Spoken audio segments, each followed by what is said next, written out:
The Dallas Cowboys are out of playoff contention, but that doesn't mean they're going to lay down against the Chargers. We'll dive into this matchup next.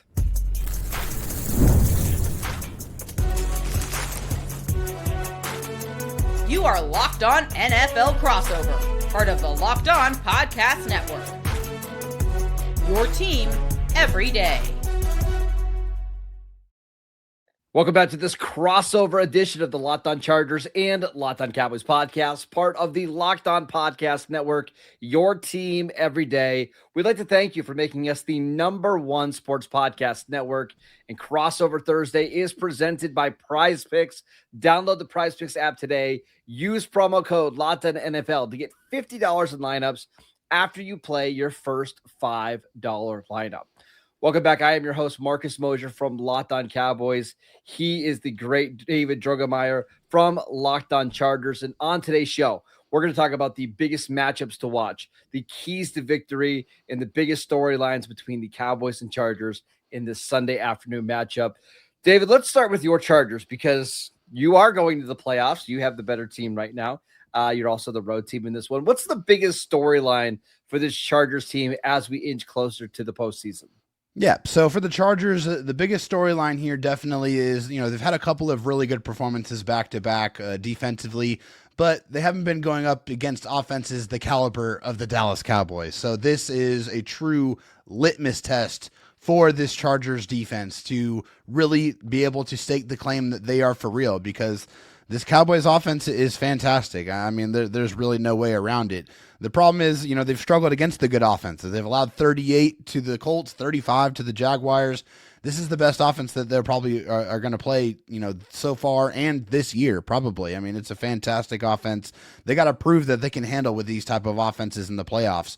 Starts with the run defense, only allowing 71.3 rushing yards per game over the last three-game winning streak for the Chargers, and 2 of those 3 were under 50 yards. So this is, one of those where you have 2 superstar wide receivers that you have to contend with and a quarterback who has nearly 4,000 passing yards already. I mean, he has been slinging it. He's confident. He's getting it in the air and getting it to his playmakers. So this Chargers defense has played stifling, violent, physical defense. Can they finally show up against one of the premier offenses in the league? What's funny is this is easily going to be the best offense the Chargers face the rest of the way. And I was just thinking about the AFC playoff picture. Man, there's a real chance that you could get to the Super Bowl and not have to play like even a top 10 offense. I mean, right now, I think the Chargers are the 5 seed in the AFC. That means they would play Pittsburgh in round 1. You could potentially play Denver in round 2. Houston's offense has not been great this season. So while you're not concerned about those teams yet, it would be nice for the Chargers to have this game on their resume, know that they could play a hot offense. And for the Cowboys, David, it's what team is going to show up. We saw a motivated team over the last month because they got themselves into playoff contention. Like after a really rough start, they worked their way back into being in this fight for the NFC East. But after dropping games to the Lions and then the Vikings last week, the Cowboys have like a 1% chance of making the playoffs. They could actually be eliminated before they even get to Sunday's game if the Eagles end up beating the Commanders. So what type of team do you see? Do you see a motivated team that wants to continue to stack wins? Do you see a team that wants to try to just stay healthy? Do we see younger players in these games? I honestly don't know. I do think Brian Schottenheimer, one of his plus traits is his ability to get these guys to play hard and compete. And I would expect the Cowboys to go out here and try to really win this game and kind of break this losing streak that they're on. Yeah, as far as the Cowboys, I mean, we know how prolific the offense is. It's the other side of the ball that's been a little bit of an issue for them. As far as the defense, so far, what do you think? Just what has gone wrong for the Cowboys defense this year? Everything. I mean, literally everything from hiring Matt Eberflus back in the spring, trading Micah Parsons. They didn't draft a defensive player with the first pick. They drafted a guard and Tyler Booker. That's worked out. But they just don't have a lot of talent on defense. And then once some injuries started to happen, they weren't able to overcome it. And it's a very static defense that doesn't blitz very often. So good offensive coordinators and good quarterbacks can absolutely dice this defense up. do things get better this week? I think on paper, this is a good matchup for the Cowboys because they can get pressure with the front four, and we know the Chargers, what kind of problems they're having up front. But do I have confidence that they're going to stop Justin Herbert? Absolutely not. Yeah, I mean, it's going to be an interesting situation because like the Chargers have done enough offensively the last couple of games. Their defenses has definitely really carried them to both of the last couple of wins. So it would be a good idea for the Chargers to try to figure something out offensively, try to get into a rhythm, try to get Justin Herbert like a good, actual good passing game, which he hasn't had in a few weeks. He's dealt with the can we dive into that broken hand, you know? Can we dive into that a little bit more? Yeah. Because you and I were talking pre-show. Like I love Justin Herbert. He's one of my favorite players in the league to watch. I get so frustrated with his passing offense, whether it's receivers running into each other or occupying the same space or Greg Roman not protecting his quarterback. This feels like the type of game for the Chargers, and please correct me if I'm wrong, where you can get some momentum and get back on track. Herbert, I would assume, is a little bit healthier from his fractured wrist. This seems like a get-right game for the Chargers. Yeah, so the fracture is like in a bone right in the middle of his hand. So it's not the wrist, thankfully. But yeah, he was a full participant in practice today. So that is a good sign that he is getting healthier and he's getting more confident, which is fantastic. But you're absolutely right. It has been mind-numbing to see how the Chargers offense has really kind of set Justin Herbert up for failure. Like the one thing that I have been clamoring for all season is like, hey, your quarterback's been under incredible fire. Why not utilize the screen game? And they do not do it. Like they ran one screen in the previous game against the Chiefs and they netted 16 yards from that screen. It's just like, hey, like, why don't we do more of that? Like it's obvious that would make sense. Or like some quick throws or, quick throws, slants, and, things where you can get the ball out of his hands quickly and you don't have to worry about the pass rush. I don't get these 5 and 7 step drops, out of shotgun where these guys can just tee off on the backup tackles. Yeah, it makes absolutely no sense. And yeah, they're doing everything they can to try to mitigate that with, bringing in Trevor Penning as an extra blocker, utilizing Will Dissly, who is a fantastic, pass blocking and run blocking tight end from that perspective. But yeah, move the pocket. Like Justin Herbert is fantastic running on the move. Like he can do it. He can do it at a very high level. Like, why don't you just try it? And yeah, the creativity has definitely not been there. Fortunately, the Chargers' rushing offense has started to come alive a little bit with Amarian Hampton, Kaimani Vidal having a really good complement to each other. So that's helped, but they really, they got to get it figured out. They got to get the passing offense figured out going into the playoffs. Marcus, as you know, when you get there, your margin for error is very, very low. They're going to try to exploit everything you don't do well. You have to have balance. And that's something we're going to all talk about later on in my keys to victory. But balance is very important for them to find. Find it now before you get to the playoffs, when if you don't have it, it's one and done. Well, and think about some of the teams they're going to be playing, whether it's Pittsburgh or Houston or Denver. They all have really good pass rush units, really good defenses. You're going to have to figure out a way to move the ball. So I'm sure you can tell I get very frustrated watching this Chargers offense. But back to the Cowboys really quickly. I think one of the biggest storylines we want to see is, can George Pickens get more involved? He's had 2 quiet games. I would say he had a bad game against Detroit, and then he had a quiet game against Minnesota. I think he actually played well in the game. The ball just didn't go his way. He went CeeDee Lamb's way. That's fine. It happens.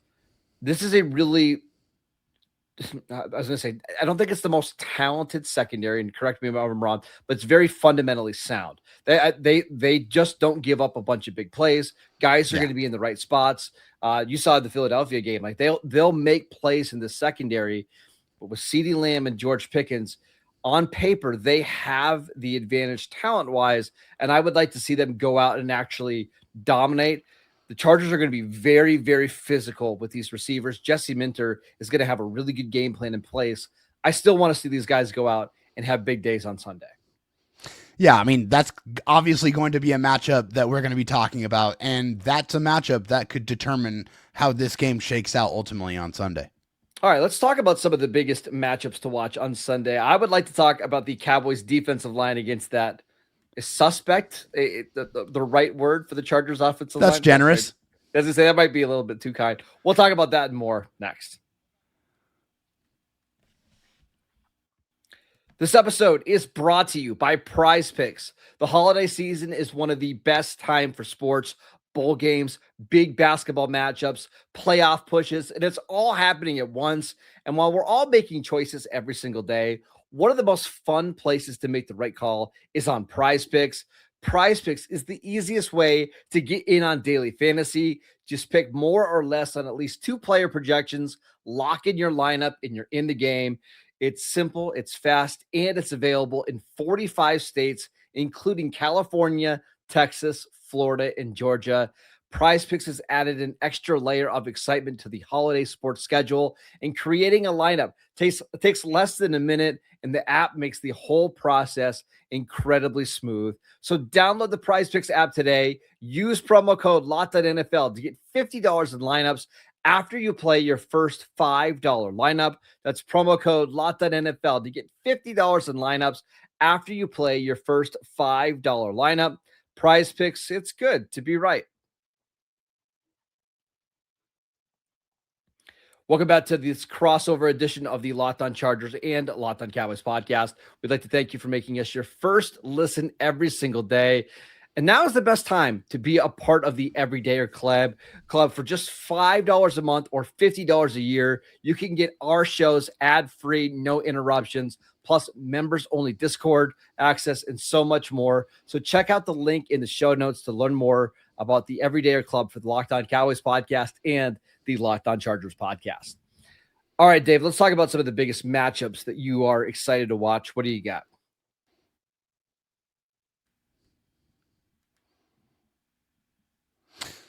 When it comes to the biggest matchups in this game, there's one I'm definitely looking forward to, and that is the rookie phenom tight end of the Chargers, Oronde Gadsden II. I like to call him the blue-eyed dragon, against the Cowboys linebackers and safeties. It's a big part of the Chargers offense. When he's going, he's a major catalyst. Oronde Gadsden being more involved in the Chargers offense was really important for the Chargers beating the Chiefs last week. And with their offensive line, LA really has to get the quick passing game going. And, he's really one of the more consistent playmakers on that offense. And we know Kenneth Murray very well, and we also know that he has distinct liabilities in coverage for sure. Also, you want to target safety Donovan Wilson. He has allowed 7 touchdowns per PFF and also has a 25% missed tackle rate on passing plays. So if we can locate that or isolate that matchup, that is distinctly going to be in the Chargers' favor. Getting Oronde Gadsden involved early and often throughout the football game would bear positive fruit for the Chargers and their offense. I mean, it's just unbelievable the conversations that Cowboy fans are having about Kenneth Murray. There's been a lot of debate about how good or how bad he's been. It's been bad, and I'm sure you can imagine for all the reasons why. But yeah, they've really struggled to cover tight ends over the middle of the field. Now, one of the things we've seen in recent weeks with the Chargers is some of the middle of the field targets, whether it's Ladd, whether it's Gadsden, they haven't produced big numbers.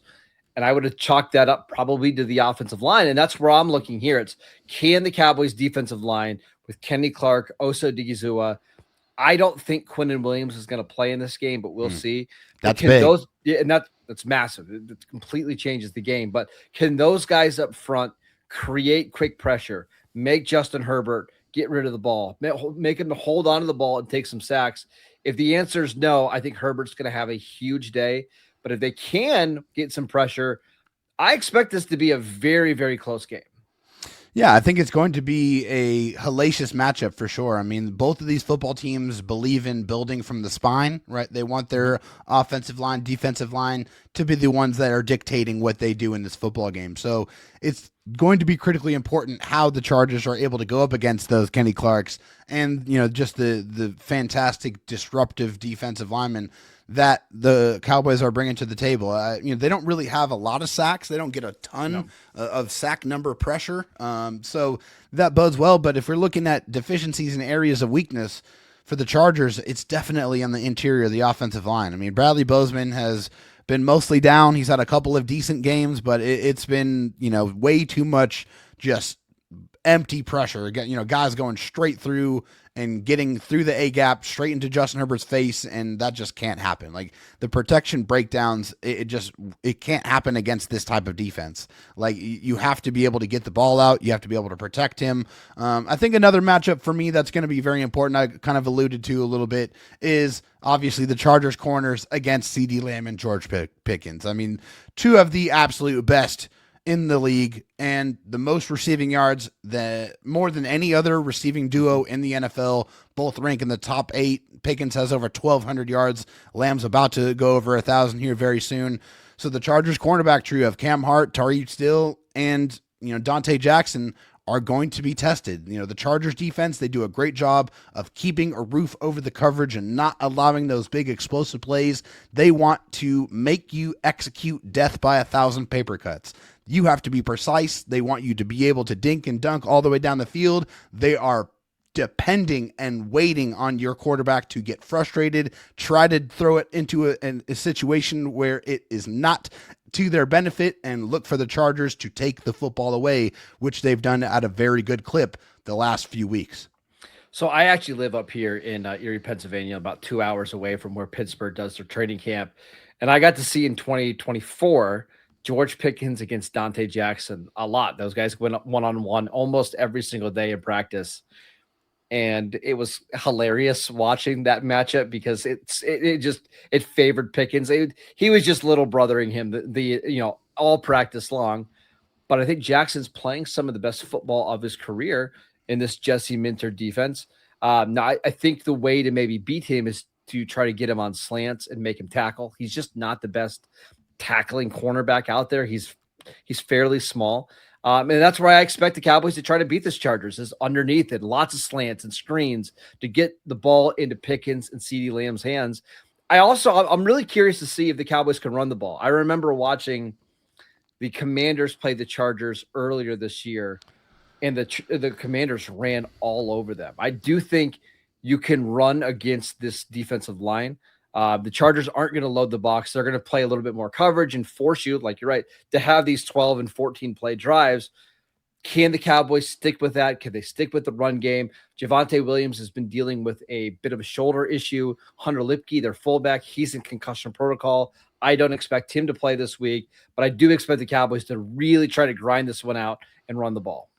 Yeah, for sure. And like for the Chargers, they have to be able to stop the run. And that's going to be obviously one of the keys to victory for me. And I'll get a little bit more into it. But when the Chargers are able to stop the run and really lean into the strength of their defense, which is their pass defense, they're one of the best pass defenses in the NFL because they can marry the pass rush with the pass coverage. And they're fantastic at it.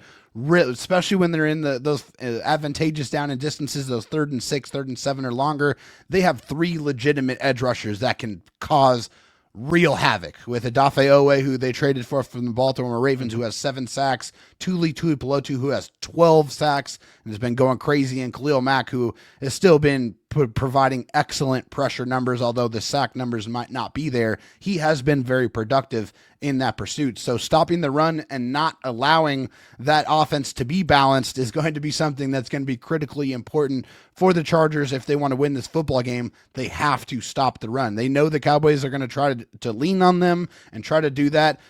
For me, the one thing I've noticed with the Chargers that's incredibly evident, Marcus, is if they don't show up with the requisite violence required to play in this league right away, and they don't have it, they're not going to have it the whole game. So they have to show up with the right attitude from snap one, and if they don't, this is going to be a very uncomfortable and long game for them. One of the things, though, that I've noticed just by watching the Chargers, they have talent on this defense. Don't get me wrong. Like, Derwin James is unbelievable. Khalil Mack can still play. Like, we can go through the names. But I don't know if they have a lot of, household names. Like, I don't know if Cam Hart and Still and Dante Jackson are household names. But they're dang good players. Yes, and they play hard. And that's one of the things that you notice in this game is their level of physicality. And maybe it's just these primetime games that I'm thinking of, like against the Steelers, against the Eagles. Like, these guys are flying around the football. Will that still be the case, in a 1 p.m. Eastern start? The Chargers don't play a lot of noon kickoffs here in the Central Time Zone.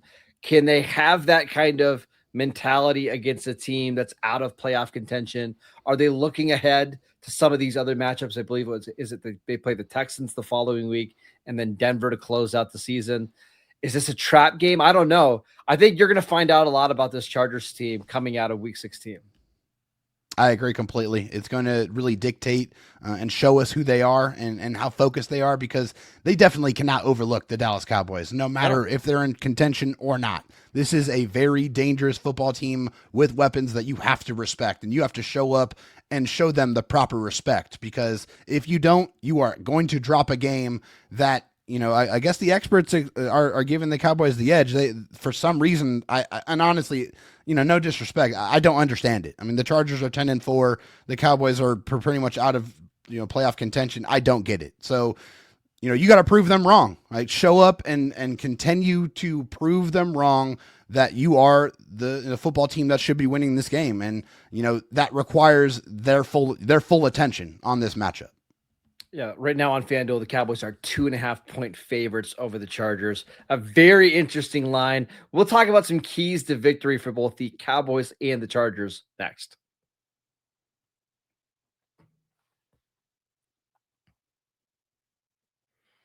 Welcome back to this crossover edition of the Locked On Chargers and Locked On Cowboys podcast. We'd like to thank you for making us your first listen of the day.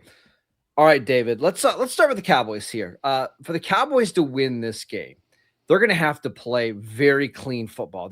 They cannot afford to turn the ball over, give the Chargers short fields. We know how many problems the Chargers have had kind of going the length of the field in recent weeks. You can't give them free points. You've got to play a clean game. You've got to create pressure on Justin Herbert. There was a game a couple of weeks ago. He was pressured on like 48% of his dropbacks. I don't think you're going to get to that number, but you've got to make him feel uncomfortable.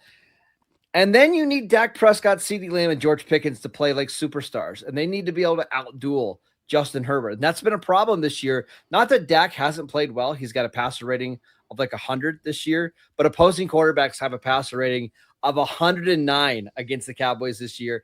Dak's going to need to be flawless. They can absolutely do it. Like there's times where this offense gets so hot that I don't think anybody in the league can stop them. Will that be this week? We'll see.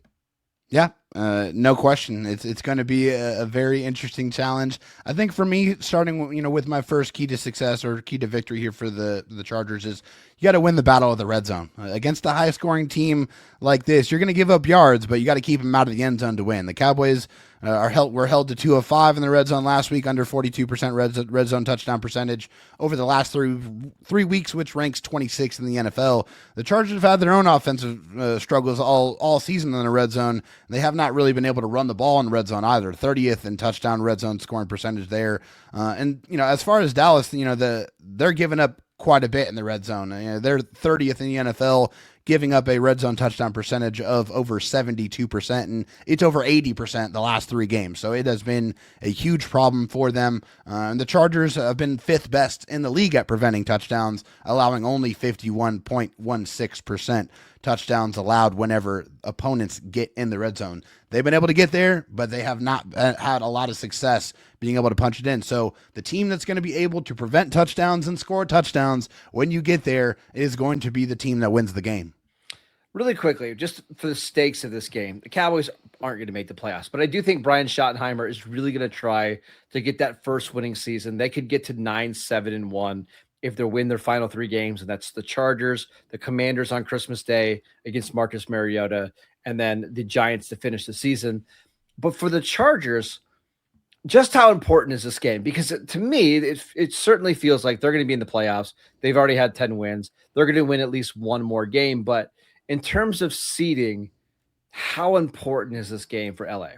Well, the division is still available to them. If the Jaguars beat the Broncos on Sunday and the Chargers win out, including beating the Broncos in the last game of the season, they will win the AFC West because they are 5-0 in the AFC West so far this year. They're 8-2 in the AFC Conference. They have been truly phenomenal so far in conference play. So this is a big game. Like they still have everything that they want in front of them. The Chargers have not won the AFC West since 2009.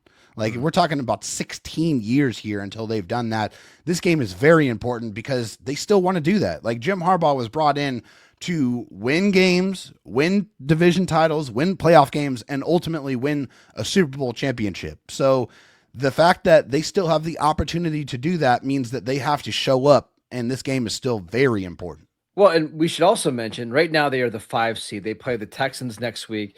If you would happen to lose to Houston next week, there's a chance that you could be the 7th seed. I mean, and again, correct me if I'm wrong, but I think the 7th seed playing like in New England in round 2 is a whole lot less appealing than playing Pittsburgh with, a team that you've already beaten and kind of beat up on them by a lot. The Steelers present their own problems, but I would think being the 5 seed is way more advantageous than being the 7th seed in the AFC.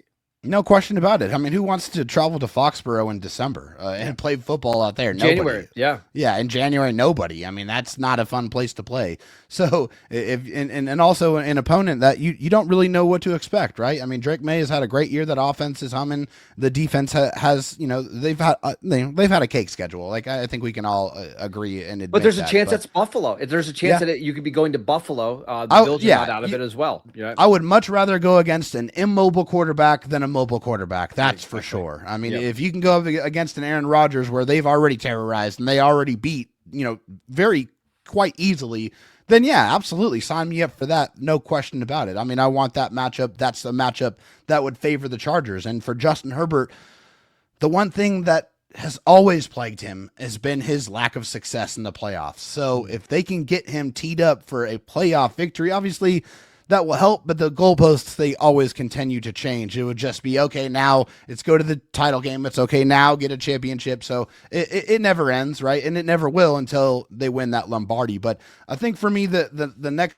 key for me on offense, or at least, to win this game, is to maintain that balance on offense. Last game against the Chiefs, they had 29 runs and 29 passes. And during the Chargers 3-game winning streak, they run the ball more times than they've thrown the ball, which I think is a great indication of their success and being able to keep the ball away from opposing offenses. The Cowboys defense ranks 29 in total yards allowed, which is basically dead last in the NFL. And they've also dead last in passing yards allowed with 254.8. So there's an opportunity here to find some balance. And if they do, that's going to bode well for them going into the playoffs. That is it for today's show. We want to thank you for making Locked On Cowboys and Locked On Chargers your first listen of the day. Make sure you subscribe and follow so you get all of the latest episodes. And if you need a last-minute holiday gift or someone keeps asking you what you want this holiday season, make it easy. Ask for the Everydayer Club. Ad-free episodes of this show, exclusive Discord server access, and more. Subscriptions can be gifted through our link, so make sure that's in the show notes. You can check it out. And for those of you on video, we can send you the first ever 24/7 National NBA YouTube channel. Also, make sure that you make Locked On NFL your second listen every single day. Go follow David on social media at DroTalkSD. I'm at Marcus_Mosher. Enjoy this week 16 matchup, and we'll see you guys right back here on Friday.